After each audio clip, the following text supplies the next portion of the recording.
মা মনসার আরাধনায় আমরা ছিলাম সবাই। আমি এখানে বই পড়ছিলাম অ্যান্ড সবাই মিলে একটা ফটো নিলাম তখন। তারপর আমরা পুজোর শেষে নাগের দুধকলা ভাসানোর জন্য নদীর দিকে রওনা দিই।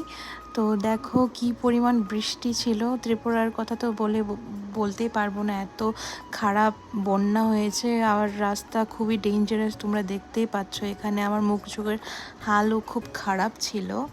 অ্যান্ড সবাই যাচ্ছিলাম, দেখতে থাকো। আমি তো নিচে নামিনি বাবা, যা মানে ডেঞ্জারাস রাস্তা, মানে কি বলবো। ওরা বড়রা ভাসিয়ে দিল নাগের দুধ কলা অ্যান্ড তারপর আর কি বাড়ি চলে আসলাম আমরা সবাই মিলে। দেখতে থাকো।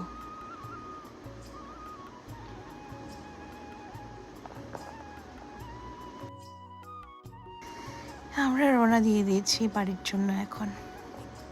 Thank you for watching.